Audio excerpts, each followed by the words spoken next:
You nailed it. Now, Bailey, before we leave from here, I want you to talk about something that I think is very, very important. Now, that's great in that aspect, but I also want you to talk about the things that pull you away from the things you know that are not for you. So, like just gang activity, drug activity, girls activity. I'll talk about how you have to deal with that, and talk about I want you to talk about the attraction, because there are some attractions to some of those things. Now, the first reason why you don't do it is because you know Miss Kian will just take you out. That's the number one. Gotcha. Amen. Amen. But but outside of her taking you out, I I want you to think about young people who will watch this, and I want you to give them some tips, some tools that they can use, because I know you're gonna have to deal with facing some of your fears and the idea of I'm gonna be ostracized, I'm gonna be called the choir boy, he's a square, he don't want to have no fun, all this stuff. Talk about those things that a generation is having to deal with in real time. Well, I know that some people like that get involved and stuff like that. It's because that's how they were raised, Okay. um, or they were taught that it's okay to do this, or it's like it was normalized. I know Right. some people like myself at one point. I was not involved in any gang and officially and stuff. But I'm saying back in elementary school, I would do things that were very silly and that would make me look very stupid just so I could be cool. I could Mm, look cool, and it yeah. wasn't. But during the beginning of the pandemic, I don't know what happened, but for some reason I didn't care about what anybody else thought of me or how I wanted to live my life. I just did me, and being me is simply sitting at my table, drawing my art, listening to music, just chilling. I don't have to be involved in that stuff just to seem cool, because I know so many other people, no matter if like they don't even have to be my age. I know a lot of people think that I'm cool and that they know what I'm doing is it's very inspirational. But um I mean, in order to stay out of that, just just do you. Mhm. To be honest, you don't have to do stuff that you feel uncomfortable with or Right.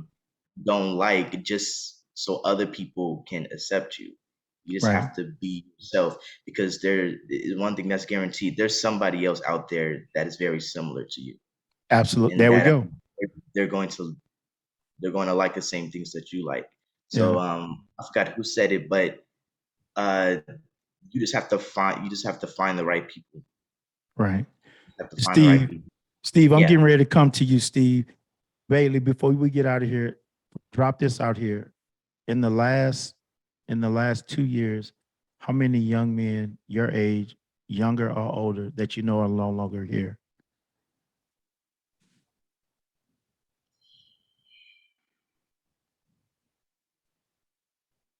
Mm. Now watch. I did that for a reason. Pause right there. He had to go into deep thought to calculate how many. Whereas when we were his age, if you'd asked us this question, we were going to like, none, zero, maybe one. And the one that died probably died in a tragic car accident. So we're not just sitting around talking just some feel good stuff. I'm talking about things that are going to save lives. Um, we live in the Houston area for those that are watching. Um, we got quite a few news outlets. And I just tally on a weekly basis how many young men Bailey's age will never see their 18th birthday. And so when you talk about a generation, the genocide, the wiping out of the erasing, the extinct, a generation being extinct, I'm telling you, these principles, these things that we're talking about, it saves lives. Not just Bailey's age group life, men our age that you see on the screen, people in your house. So I don't want you to answer the question, Bailey, but I did it because I knew you were going to go into the hourglass. And for us, that's a problem. He's trying to tally up how many. And I want you to understand that's a problem. It's a problem. So not that I want you to answer it. I did that just for that reason. Steve, I'm coming to you. Was there something you want to chime in on what Bailey said? Because I want to ask you a question, Steve. Well, I kind of just wanted to say, Yeah, when brotherhood, man, kind of what all of this has been saying, man, you can kind of feel if this is somebody you want to be around. absolutely. And coming me, they used to call me an old soul because I used to always want to be around the older guys, man, Yes, because sir. I knew, without having a dad around, my grandfather, he was quiet, but having those old souls around, man, and they saw us do something, Stevie, don't do that, man. That's gonna catch you down the line. Or Stevie, Yeah. boy, I'm proud of you, man. You did this, you did that. And I was looking for that. Mm-hmm. And I found that after, before I got saved, man, I was way left. Yeah. That crowd, I knew that crowd, and I wanted to be with that crowd. But then it was as that crowd began to start doing things that just I was thinking when you said, man, I was thinking about one time this guy came in. We was in an apartment complex. Found out he was from Detroit. And I'm young, and we want to roll. I still remember we get ready, walk to the store. We were talking, man. And this all of a sudden, this boy had a gun and he wanted to rob somebody. And man, I got scared as I don't know what and roll. I was like, no, man, that ain't what I want to do. That just wasn't in my heart to hurt nobody. Right. And I got separated from that, man. But I have been able, by the grace of God, man, been able to be with some good brothers across my lifetime. I've asked God Right. to put the right people, right men in my life to hold me accountable. Right. One of my buddies said, man, we gonna be holding each other accountable. Shoot, Steve, I ought to be able to come by your house and knock on your door. And when I knock on your door, your wife ought to be in there with you. You shouldn't have Wow. no other woman in the house with you. Wow. With that. Wow. It's kind of accountability I'm all for. Hey, I want to Yeah. do the same. Are you loving your wife as Christ loved the church? Yeah. Yeah. Those kind of things. But I'm just saying, man, you kind of feel, you can feel when you're around somebody that's either going to be an impact for you or either going to change your life to where you could end up in a hole somewhere, if you know what I mean. Got you. Hey, Steve, before I let you go, Wayne, get ready. I'm coming to you. Then I'm gonna hit you again, Keith. Now, Steve, I want to dig in something while we're here with brotherhood, and I think you have some nuggets to share with us about this. Talk about let's dig here. Talk about when you have that brotherhood or that friendship, and it looks like the light, but it turns dark, and it's a betrayal and the hurt and the pain of it. And it hurts so much, it says, I ain't never let nobody in like that again. This friendship, this brotherhood stuff is whack. And God, then God, you knew, you saw it. Why, why'd you all of these things? Because like when you love, man, and you care about people and you're trying to do things, when you're hurt, man, and the reason I want to talk about the hurt is when you're hurt in that brotherhood relationship, you already hurt through the fatherhood thing that you're struggling with. Now you get that. It's like it kills my ability to see the help that I really need. Because in life, trust me, I said earlier, life is hard. You have to live it hard. I promise you, you're gonna be let down. You're gonna shed some tears. People gonna die. People gonna get sick, man. The thing that you thought worked out, it ain't gonna work out. Some great things, they're gonna come to it. It's life. But if we don't know how to handle the seasons of the cards we've been dealt, it'll cause us to close up and go into caves. We have a lot of men, you know them, they're in caves. So I want you to talk about that a little bit. And then after that, we coming to you, Wayne, Keith, and then Teron. I want you to close us out with that because I know something. I'm gonna ask you a question about that, Teron, at the end that I want you to clarify some things. Go ahead, Steve. I've been impacted by some relationships over the years. Just got to throw this one out here. One by a leader, by a pastor. Yeah. Just Yeah. loved him to death.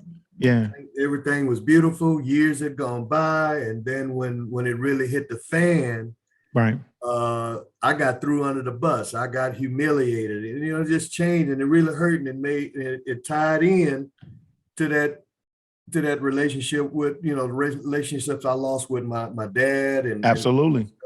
and that was a hand, man, that I had to play. Yeah. I didn't quite understand that hand, but after that hand had been played and I got a new hand, that was another relationship came. This time it lasted 20 years. Became godfather of my children and betrayed me after 20 years over something small and minute.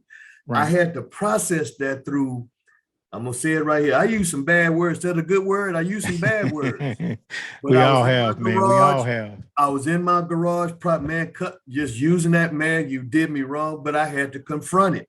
Yeah. And when I confronted that brother and he wasn't quite honest, I came back again, confronted, and it just didn't work. I said, okay, I'm good.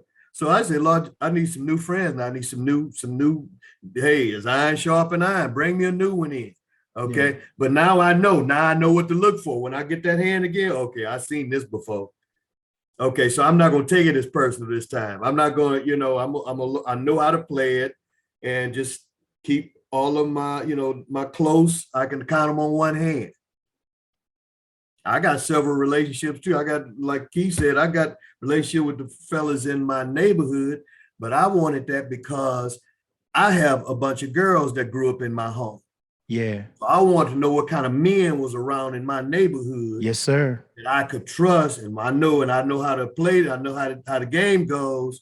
That you're not, I know they're gonna be all right with my girls. Okay, I won't leave them alone by myself, but I understand because they got girls and kids too.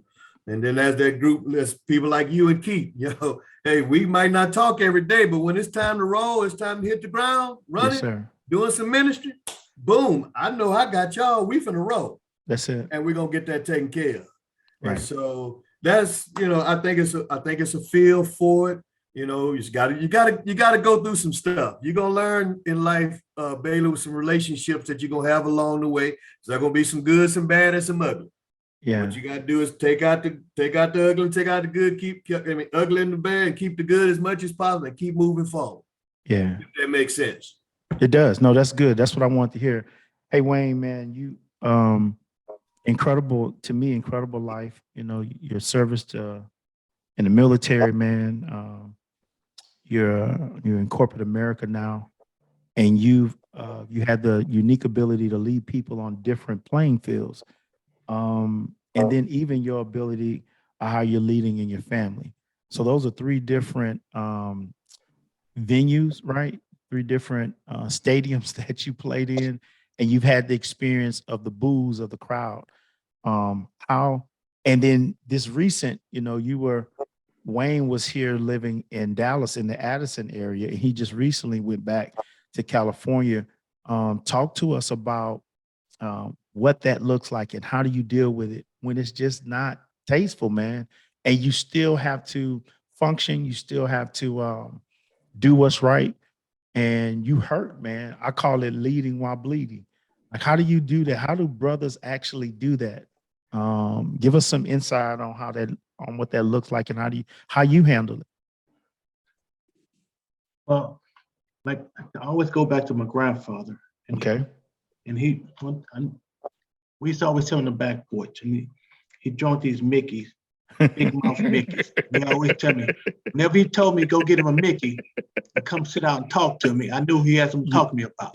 Yes, sir. That's that big mouth. That's the big mouth. It's the big mouth. Come on.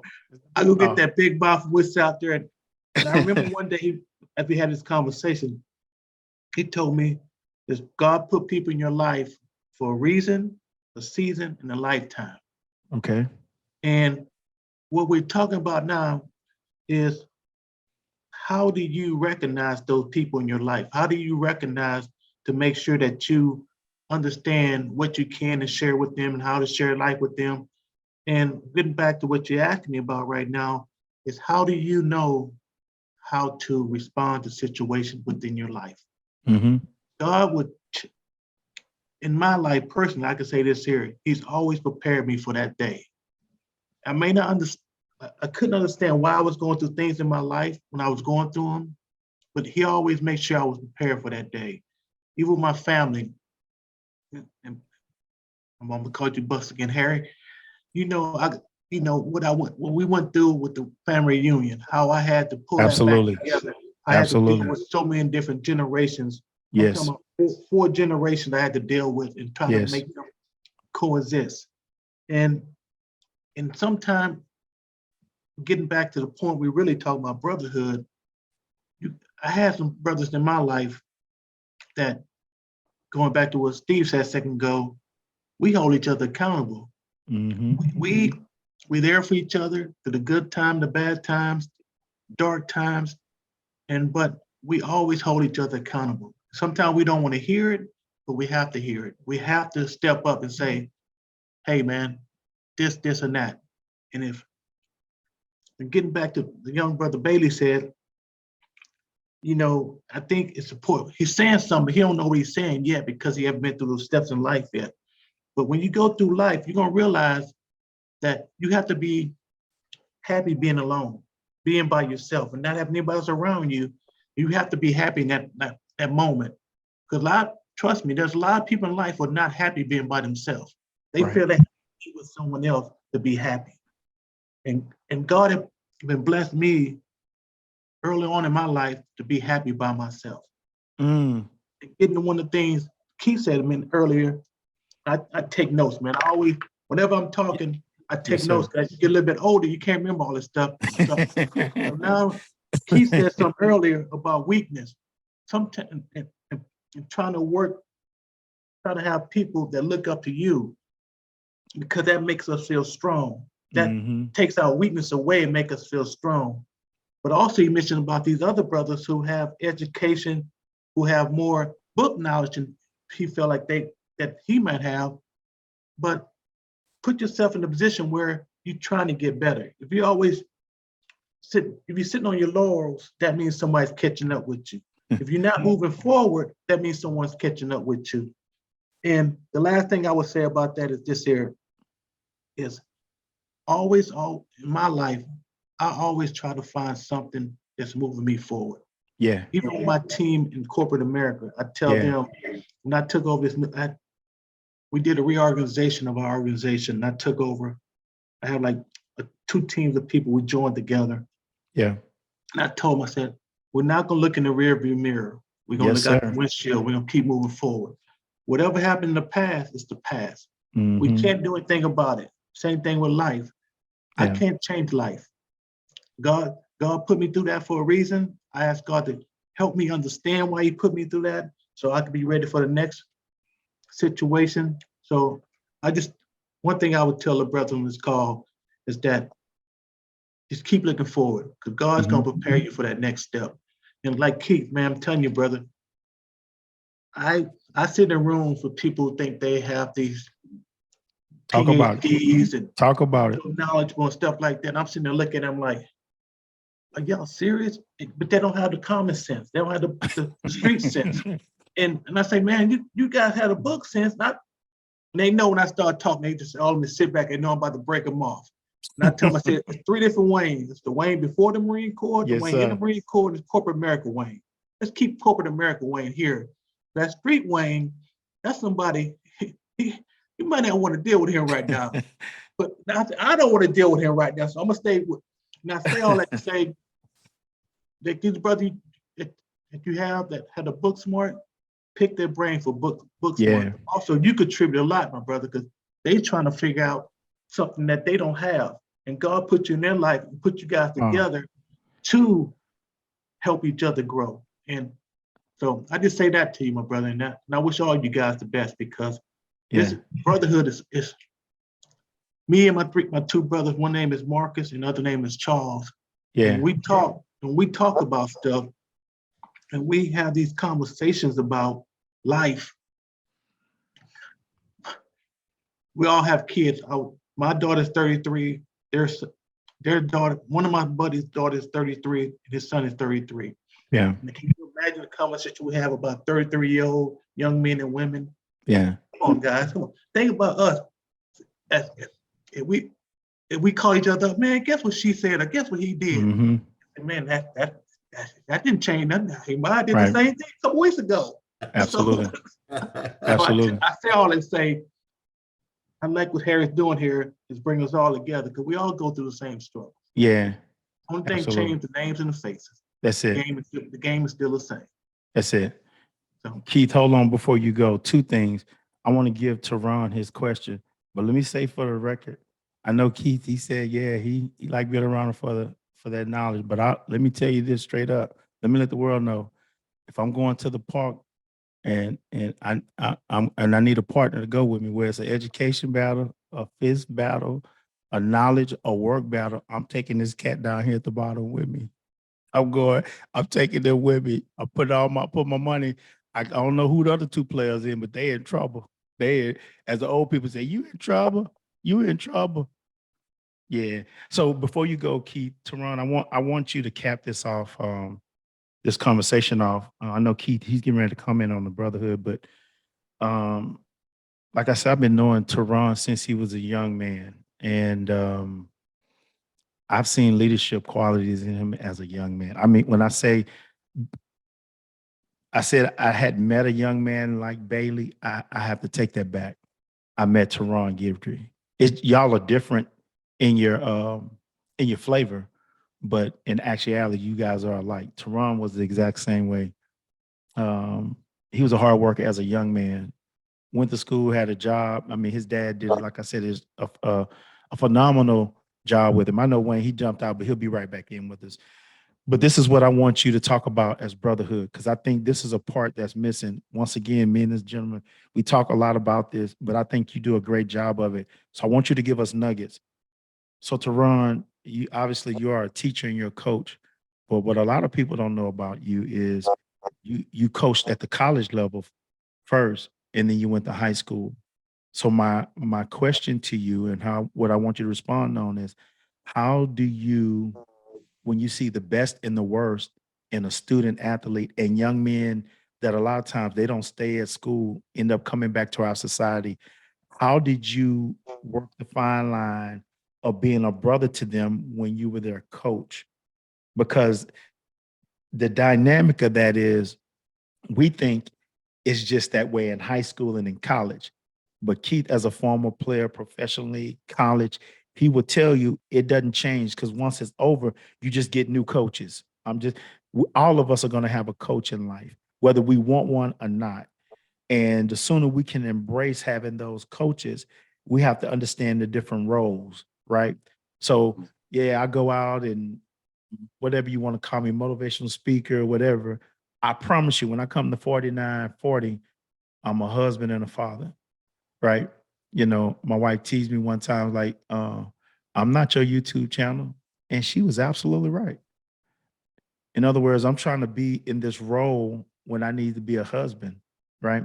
So I want you to answer that question, Teron. Okay, you're on this side. I'm looking for you down there. Y'all done shift on me. So Keith, man, I want you to chime in on that conversation, man, about the brotherhood, because I tell people, I've been telling people a long time, I think you're the ultimate brother. And I think when people hear me say that, they think perfect. I don't mean perfect. I'm not talking about perfection. I'm talking about, my grandfather told me, he said, my grandfather never whooped me. You know, the women in my family, lay. But my grandfather told me, he said, you want me to get a hold of you? If I ever find out that you let anybody outwork you, and you better always show up. And I promise you, he told me, he said, gonna be people faster than you, smarter than you, all of that. He said, but you better not ever let nobody outwork you. And that's what I've done in my whole life, right? I'm just make sure you're not gonna outwork me. If I gotta stay up longer, get up earlier, whatever I got, I'm gonna outwork you. And so when you come from those type of things, when you look at relationships, sometimes when you're in an unfamiliar relationship, if we be honest, it could be intimidating, not necessarily like you see yourself in a lesser way. It's intimidating because, like he said, maybe I don't have information in your world, but I want to be around it to know. That's us talking. But the average guy, they'll look at it and be like, they'll begin to put negative talk on it, or they'll put a negative spin on it. And really, what they don't understand, it's a blessing waiting for them if they would just invest in it. Because we all know when you start having the conversations, like, wow, some of the things he's doing, I know how to do. I just haven't been doing them, right? You learn those things through brotherhood, right? So Keith, chime in on it, man. Give us some of your thoughts on what you've heard us say thus far and how you feel about some of those things as relate to brotherhood. Yeah, I think it's interesting when you the comment you just made about us and how we feel about people who are successful or not, and the attitude we can take toward those people. I think something that I've learned in my life is I love to see people succeed. Yeah. And I can say genuinely in my heart, I root for anybody and everybody to do well. Mm-hmm. And I love to surround myself with people who are doing well. And you talked about our relationship and what it meant to you and the longevity of it. It's interesting when I sit down and take inventory of our relationship, and we talk about different phases or seasons or reasons people are in our lives. Right. It's interesting because I think with our relationship, it was for a season, it was for a reason, and at this point, it's for a lifetime. Absolutely. And I think our relationship has changed, and I don't know if I have the words to truly define how important our relationship is, you and I, and what I've learned from you, probably just the last 10 years since I've been in Houston, based on the fact that I've been knowing you for 40 some years, basically all my life. Right. But it's so important, and it's the value that I've gotten from it. Again, I just don't have the words to truly express to you what it means to you. When I see your name come up on my phone, I get excited. I know we're going, I'm about to get some knowledge. I'm about to get fed. Right. Our conversation is just, it's so important. When I see your truck drive up in the neighborhood, when my wife sees you, when my son sees you, they get excited. When you come to his games and video. Oh, wow. It's mind blowing. Again, we talk about telling people what our relationships mean and the value that they bring to your life. Again, you bring so much to me. I'm so grateful that we came back in contact and reconnected.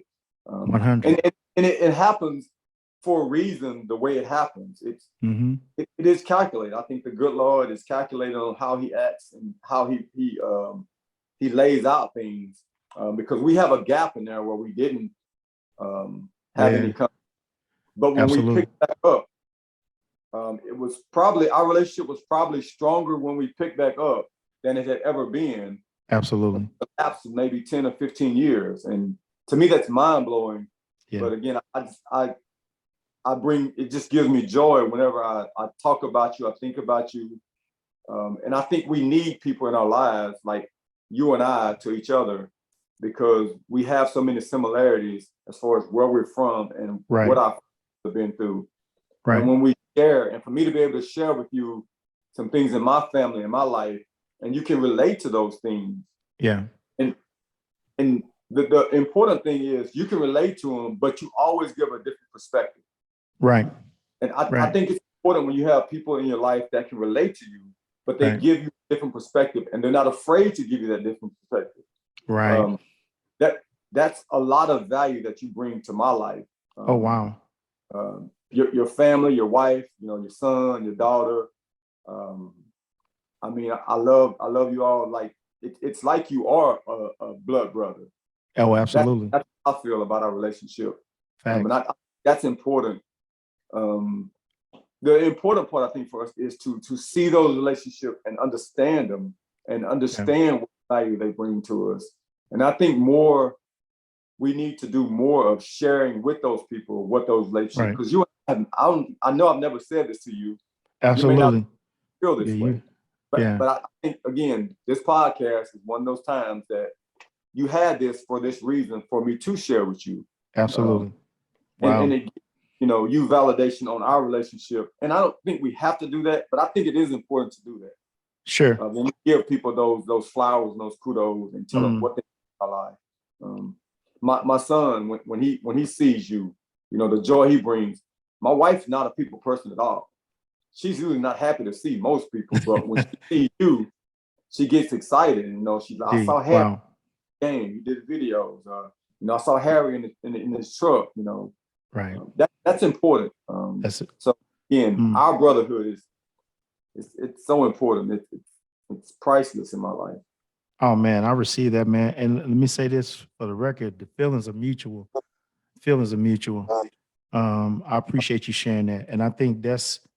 I don't know if you said it or I said it, but I know we were having a conversation, and the tone of the conversation was like, "Look, man, um, we got to. I'm tired of going to funerals and trying to speak about people that's laying over here before me. And when they were alive, I never told them how I felt. But yeah, I'm standing in front of all these people I really don't know. And I'm sharing with them what I should have been sharing with the person in the casket. And so a lot of mine stem from that.